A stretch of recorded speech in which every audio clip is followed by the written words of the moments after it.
Hallo und herzlich willkommen bei Togo Reisemobile. Heute zeige ich den großen Menschen, denen die gerne auf dem Bauch liegen und allen, die einfach ein bisschen größeres Bett und mehr Stehhöhe haben wollen, was eure Lösung sein könnte. Wir gucken uns nämlich den Pössl Road Cruiser XL an, wahrscheinlich das größte Bett, was wir anbieten können. Also, lasst uns mal ins Detail eintauchen und los geht's.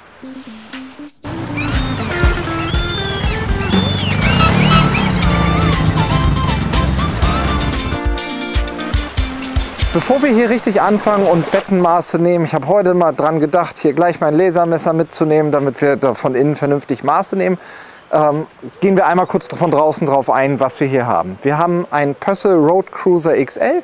Road Cruiser steht bei Pössl ja immer für die D-Line-Baureihe, also Fahrzeuge, die in ISNI gefertigt werden. Road Cruiser steht bei Pössl immer für 636 mit Längsbetten. Davon gibt es dann verschiedene Varianten. Es gibt einen normalen Road Cruiser, wenn du einmal kurz darüber schwenkst, der weiße. Hinten in der Reihe ist zum Beispiel ein normaler Road Cruiser, da habt ihr die normale Höhe mit 265 Längsbetten und dem Raumbad drin. Es gibt einen Road Cruiser Revolution, der sieht von außen genauso aus wie dieses Fahrzeug, hat dafür aber elektrisch höhenverstellbare Betten. Da verlinken wir euch oben in der Ecke kurz ein Video, da haben wir neulich gerade ein richtig schönes Video zugemacht. Und es gibt den Road Cruiser XL und das ist das, was wir hier stehen haben. Und XL ist im Prinzip, sagt schon alles. Wir haben XL Stehhöhe, wir haben XL Bett, wir haben XL Stauraum, wir haben insgesamt ja auch den XL Ducato, weil L4H3, also Länge 4, 636, H3, das höchste Auto mit 289 mit den Dachhauben drauf, ist im Prinzip das größte, was wir aus dem Stellantis-Konzern, dem Mutterkonzern von Fiat, Citroën und Co. haben können. Hier als Basisfahrzeug ein Citroën Jumper mit 165 PS. Ganz wichtig bei so einem Auto, das Maxi-Chassis ist bei dem, meine ich, sogar serienmäßig mit dabei, aber auf jeden Fall unbedingt mit dabei haben. Und wir haben dann noch gedacht, wie machen wir das Auto richtig schön? Und da muss man ganz klar sagen, wir haben die Außenfarbe Campo Volo Grau oder Expeditionsgrau, je nachdem, welchen Hersteller man da sich in der Preisliste anguckt. Haben das Dekorabwerk komplett weggelassen, haben dann unsere, nennen wir es mal, Togo Special Forces Veredelung angesetzt, haben den Wagen vorne und hinten etwas höher gelegt, damit er ein bisschen bulliger dasteht. Und dann mit den Ramto-Felgen sind das hier die Hashtag 01 Felgen, noch eine schicke schwarze 18 Zoll Felge drauf gemacht. Also insgesamt, glaube ich, ein richtig schönes Auto. Wenn wir mal rumgehen, von vorne ganz normaler Citroën Jumper. Wenn der nachher seine Kennzeichen hat, der wird nämlich nachher ausgeliefert. Viel Spaß, schöne Reise wünsche ich dir. Sieht er noch mal mehr aus wie ein Auto. Was man ganz klar sagen muss, bei den Road Cruiser Fahrzeugen ist es so, dadurch, dass wir das Raumbad haben, also die Nasszelle mit den 2 Lamellentüren, ist eine der Zwangsoptionen immer ein Fenster in der Nasszelle. Das heißt, ihr könnt hier wunderbar draußen duschen. Und ansonsten haben wir halt super viele Fenster. Normal in der Sitzgruppe, hinten bei den Betten links und rechts große Fenster mit dabei und auch bei den Hecktüren hier hinten die großen Fenster. Und insgesamt ehrlicherweise natürlich schon ein großes Auto. Nur unterm Strich muss man schon sagen, wo habt ihr mit 265 einen großen Vorteil gegenüber 289? In der Regel sind Stellplätze eher bis 220 oder bis 3 Meter. Aber ob er jetzt 265 ist, wenn ihr nicht gerade einen Carport habt, der 272 oder irgendwas dazwischen ist, gibt es eigentlich keinen Grund dafür oder dagegen. Das ist am Ende nur eine subjektive Entscheidung. Es gibt Menschen, die mögen das Hohe nicht so gerne leiden. Es gibt Menschen, die sagen, das Hohe finde ich viel bulliger und viel cooler. Und ich glaube, wenn man das Auto ein bisschen höher, ein bisschen breiter macht, wie wir das hier gemacht haben, passen die Proportionen perfekt und sind richtig schön. Das, was halt die absolute Alleinstellung des Road Cruiser XL ist die verschlossene Tür. Sekunde, ich bin wieder da. Das, was die absolute Alleinstellung des Pössl Road Cruiser XL ist die Perspektive von hier hinten rein. Und zwar haben wir hier, das sieht auf den ersten Blick gar nicht so gewaltig aus, haben aber 2 sehr große Betten. Und da ich das Maß von hier am besten nehmen kann, gucken wir mal hier von der Matratzenkante einmal hier. Haben wir 2,8 Meter oder 2,7,5 Meter, aber sogar noch ein bisschen Raum ins Fenster rein. Und hier auf dieser Seite haben wir 1,94. Normalerweise haben wir ja bei den Längsbetten immer so 1,95 im langen Bett und 1,85 im kurzen. Und hier ist halt wirklich 2,8 Meter auf der Seite und 1,94. Guck mal, ich kann mir die Zahlen nicht mal 3 Sekunden merken und 1,94 auf der Seite. muss mich von unserem Einspieler am Anfang ein bisschen korrigieren. Es gibt tatsächlich noch ein Fahrzeug, was wir im Programm haben, was ein noch längeres Bett hat, zumindest auf dieser Seite. Das wäre der neue Westfalia Columbus 640. Da haben wir ein Bett, was meine ich 225 sogar lang gewesen ist. Aber das ist der große Unterschied. Der Columbus hat nicht die Höhe dieses Fahrzeugs. Das heißt, und ihr habt da nicht die Riesenstehhöhe, so wie bei diesem Fahrzeug. Und ich denke, mit den Worten sollten wir jetzt ins Fahrzeug reinstarten, gucken, was wir für Stehhöhe haben, gucken, wie der Wagen an sich ausgestattet ist und gucken, ob er euch vielleicht gefällt. Ich habe mich ganz bewusst hier in der Mitte des Fahrzeugs platziert, weil das, was Pössl Raumbad nennt, im Prinzip das ist, was diesen Grundriss ermöglicht, weil ihr die Variante habt mit dem Raumbad. Raumbad heißt, ihr habt zwei Lamellentüren, eine hier vorne und eine zweite hier hinten. Das dazu führt, dass die Nasszelle in dem Augenblick, wo man sie nicht braucht, super wenig Raum in Anspruch nimmt, weil das hier nur so ein geschätzter Quadratmeter ist. Das ist das Fenster, was wir eben von draußen gesehen haben. Und wenn wir hier schon so schön nah dran sind, guck mal, ich setze mich mal hier hin. Ihr müsst euch das ja vorstellen, dass eigentlich da die Tür ist. Es gibt keine Nasszellen mit mehr Beinfreiheit. Das heißt, man kann geteilter Meinung sein, ob man so ein Raumbad mag oder nicht mag. Wenn ihr aber richtig groß seid, dann muss man ganz klar sagen, sind da einfach große Vorteile mit dabei. Viel Beinfreiheit, viel Raum im Fahrzeug und eben, wenn man es nicht benutzt, auch die Möglichkeit, die Toilette hier zu verstecken und dann nimmt sie eben quasi keinen Platz weg. Bevor wir die endgültig verstecken, ihr habt unter dem Waschbecken noch ein kleines Fach. Ich mache das mal auf. Das ist ein normales Fach, da braucht ihr jetzt nicht reingucken. Da passen ein paar Handtücher rein. Was viel wichtiger ist, ist hier oben riesen Spiegelschränke mit super vielen Ablagen, dass man da echt viel reinbekommt. Und auch wenn man im Auto duscht, das hier, wo ich stehe, der Holzboden ist ja quasi dann die Dusche, auch das hat verhältnismäßig viel Raum. Aber vor allem, um eben so ein langes Bett zu realisieren, muss ich irgendwo länger einsparen. Es kann ja nicht in einem 636er Auto plötzlich, wenn das Bett 10, 15 cm länger wird als alle anderen, plötzlich alles andere größer sein. Also was macht Pössl? Wir haben zum einen einen etwas schmaleren Kühlschrank, immer noch einen richtig großen, schönen Kompressorkühlschrank. Ich muss selber mal kurz schummeln und gucken, der dürfte genau 84 Liter hat er an Volumen. Das ist einen kleinen Tick weniger als bei den anderen Roadcruisern. Darunter den großen Kleiderschrank, der natürlich von der Breite dann dem Kühlschrank angepasst ist. Und auch, wir feiern alle, mich eingeschlossen, ja immer den Kühlschrank vorne auf der Stirnseite. Man darf aber halt auch nicht vergessen, so ein Kühlschrank hier auf Augenhöhe hat auch absolut seine Daseinsberechtigung, weil ich einfach alles richtig gut bedienen kann. Das, wo Pössl wirklich einen Teil der Länge herholt, ist hier vorne im Küchenblock. Und zwar ist es so, dass der insgesamt einen Tick kürzer ist als bei den anderen Fahrzeugen und auch das Kochfeld minimal kleiner ist. Wir haben zwei Flammen mit einer elektronischen Zündung für ein normales Waschbecken hier mit drin. Und dann auch Pössl typisch den angeschrägten Küchenblock mit zwei größeren Schubladen hier unten und zwei kleineren Schubladen hier oben mit dabei. Das ist auf den ersten Augenblick, sieht es aus wie jeder andere Pössl Küchenblock, das ist aber einen kleinen Tick kürzer. Und das realisiert eben dann, dass wir hinten die 2,8 Meter haben können.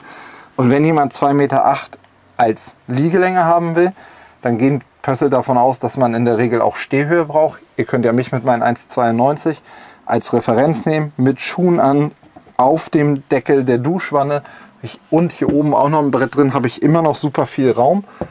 Aber um euch mal einen Eindruck der Stehhöhe zu geben, hier vorne haben wir 2,13,6 Meter, also das ist richtig groß. In der Dusche mit dem Brett noch drin habe ich immer noch 2,8 Meter, also wer liegen kann, kann auch exakt hier stehen. Und zum Duschen nimmt man das hier raus. Ich messe mal hier in das Greifloch rein. Habe ich getroffen? 2,10,6 Meter. Also es ist einfach richtig, richtig viel Raum. Und ich will jetzt hier nicht zu sehr hüpfen, weil das Auto schon so schön sauber ist und nachher ausgeliefert wird.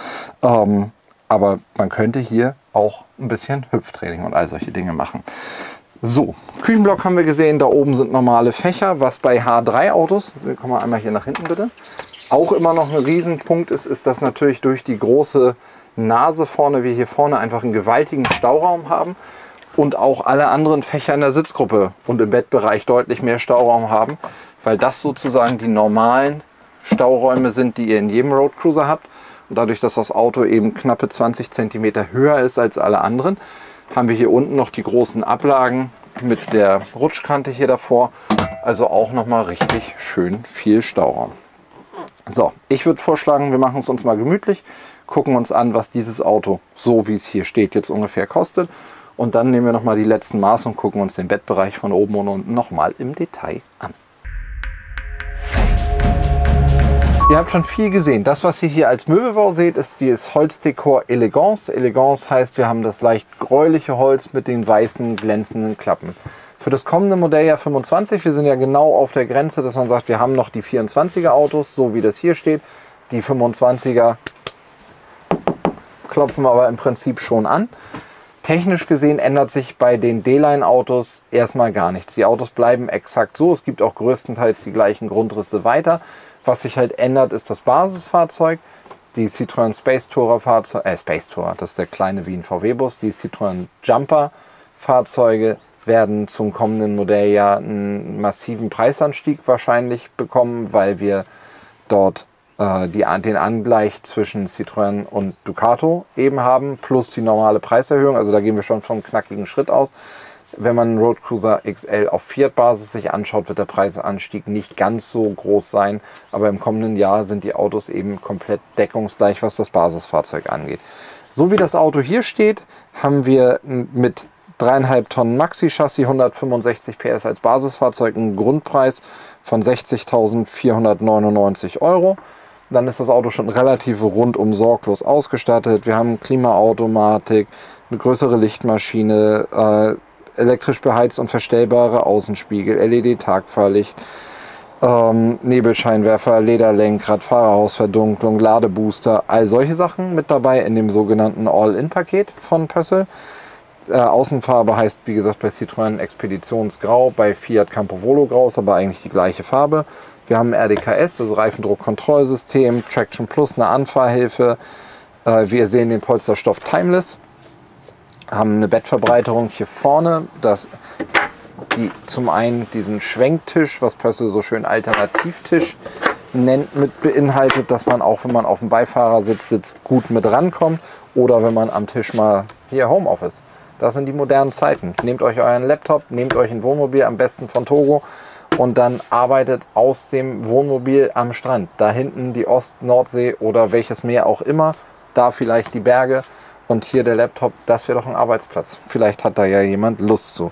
Dann haben wir hier schon ein Auto mit Dieselheizung bestellt, wir haben ein besseres Heizungsbedienteil, wir haben 2 Wohnraumbatterien, Radio-Rückfahrkamera, Anhängerkupplung, Kederleiste, die Höherlegung und die Felgen, die ihr draußen gesehen habt. Unterm Strich kommt da eine Zahl, ich kann das jetzt, hätte ich besser in Mathe in der Schule aufgepasst, sind verschiedene Rechnungen auf die, ich würde sagen, von Summe der Listenpreise, so wie es hier steht, reden wir über ein Auto, was irgendwo zwischen 75.000 und 80.000 € liegt. Auf jeden Fall mit einer 7 vorne. Und dann muss man eben sagen, zum einen haben wir noch Zugriff auf 24er Modelle, also wenn ihr sagt, mega gut, habe ich voll Lust zu, sieht auch so genau perfekt aus. Sprecht uns gerne an, dann gucken wir mal, worauf wir noch zugreifen können. Wenn ihr sagt, ich hätte es lieber als Modell 25 mit der facegelifteten Schnauze, die dann irgendwann kommt, und bin gerne bereit, den Mehrpreis dafür zu zahlen, dann lasst uns einfach euer Wunschauto konfigurieren. Unser Team macht das dann perfekt mit euch, würde ich sagen. So habt ihr auf jeden Fall auch eine gute Idee, was der Wagen kann und was er kostet für das, was er so kann, und ins Verhältnis der aktuellen Preise gesetzt, finde ich, dass wir hier wahnsinnig viel Auto für natürlich auch viel Geld bekommen. Aber wie gesagt, man könnte auch auf Felgen, Fahrwerk, solche Dinge verzichten, und dann steht da sicher auch eine 6 vorne und man hat immer noch ein schönes Auto, was echt viel kann. So, das ist ein Roadcruiser XL, preislich, achso, was ich gerade gar nicht gesagt habe, wir haben auch sowas wie Elektropaket 1, also zusätzliche Steckdosen in der Sitzgruppe und im Bettbereich. Und wir steigen jetzt, würde ich sagen, nochmal hinten ins Bett ein, gucken uns nochmal die Breite des Bettes an, sollten nochmal einen kurzen Blick in den Stauraum werfen, und dann habt ihr auf jeden Fall einen guten Eindruck, ob ihr sagt, ey, mega gut, finde ich toll, oder ihr sagt vielleicht, den Grundriss finde ich super, die Höhe brauche ich nicht, dann schaut euch den normalen Roadcruiser an, oder ihr sagt, ich brauche nicht diese mega Bettlänge, aber ich habe meine E-Bikes und die will ich hinten unter ein elektrisch schön verstellbares Bett schieben. Dafür bin ich bereit, auf ein bisschen kürzeres Bett zu gehen. Dann wäre der Road Cruiser Revolution eure Lösung. Also, weiter geht's. Das ist im Prinzip das Schlafgemach, was ihr hier hinten drin habt. Einmal muss man ja ganz klar sagen, ihr hättet die Möglichkeit mit der Lamellentür, Achtung, nimm mal die Kamera ein Stückchen weiter zurück, ich komme da noch weiter rum, genau, hier einen richtigen Raumteiler zu haben. Ups. Das heißt, wenn einer von euch früher schlafen geht als der andere oder wenn man sich einfach nur mal eben auf dem Stellplatz umziehen will und nicht vorne alles zumachen will, kann man einfach nur die Tür rumziehen. Man kann natürlich auch die andere Tür von vorne nehmen und hat das dann auch beides mit drin. Und dann habt ihr hier hinten ein richtig abgeschlossenes Schlafzimmer. Wäre vielleicht auch für jemanden, der so ein Homeoffice-Thema vielleicht wirklich interessant findet. Wenn man sagt, man muss mal zu einem Kunden vielleicht was präsentieren. Man kann relativ einfach zumachen, hat die Privatgemächer quasi abgeschlossen und kann trotzdem vorne die Leute ins Büro bitten. Insgesamt haben wir natürlich auch hier, ich meine, das ist der irrelevanteste aller Maßwerte, weil die Kopffreiheit halt sowieso riesig ist. Aber hier haben wir 1,23 oberhalb der Matratze. Man sieht es ja schon, wenn ich hier mal aufrecht vernünftig sitzen würde, ist das richtig viel Raum. Wir haben super viel Stauraum hier mit nochmal einen auf. Sind ja alle relativ gleich groß, wenn ihr da reinguckt. Das sind tiefe, schöne, große Fächer. Und davon haben wir drei links, 3 rechts. Wir haben die Betten mit 2,8 Meter und 1,94 Meter. Wir haben hier quer 1,92 und dann kann man im Prinzip ja auch sagen, die Matratze, nur damit ihr die ganzen Maße habt, wir haben einmal hier, die Matratze ist 82,5 und ich wende euch mal kurz den Rücken zu und da auch, also auf beiden Seiten gleiche Matratzen und hier beim Bett am Fußende habt ihr wahlweise die Möglichkeit, so komfortabel hier über 2 Stufen, die beide auch zusätzlicher Stauraum sind, einzusteigen, oder es gibt ein Mittelteil, das mache ich jetzt mal nicht drauf, das würde man hier noch reinlegen mit dem passenden Brett, dann habt ihr noch ein größeres Bett, aber einen etwas unkomfortableren Einstieg. Da muss jeder so ein bisschen entscheiden, was er für sich selber mag. Und wenn man so ein großes Bett hat, dann hat man natürlich auch einen riesengroßen Stauraum und deswegen gucken wir jetzt noch mal gemeinsam in den Stauraum. Großes Bett oben, großer Stauraum unten. Wir steigen ein ins Grande Finale. Im wahrsten Sinne des Wortes. Wir haben hier 1,15 im Quermaß. Wir haben hier, achso, wir messen es mal korrekt. Guck mal, Entschuldigung. Einmal ins Bild. Hier haben wir an dem kurzen Teil 1,30, also quasi, guck mal einmal da rein, bis zu der Stufe. Das ist die Rückseite von der Stufe da hinten. Und jetzt messen wir parallel auch noch mal kurz hier euch den langen Teil. Da haben wir ungefähr 1,68, also irgendwas ungefähr knapp unter 1,70. Insgesamt also auch ein richtig schön großer Stauraum. Also, ihr großen Bauchschläfer, ihr langen Menschen, ihr Leute, die es einfach gerne großzügig mögt. Das ist ein Road Cruiser XL. Vielleicht genau deine Lösung, unsere gemeinsame Lösung. Wenn er gefällt und ihr meint, ein so schönes Auto würde ich gerne mein eigenes nennen, dann kommt auf uns zu. Wir freuen uns auf jeden Fall auf euch. Bis dahin wünsche ich euch erstmal einen schönen Sommer. Wir sehen uns im nächsten Video. Alles Gute, schöne Grüße aus Stowe und bis bald.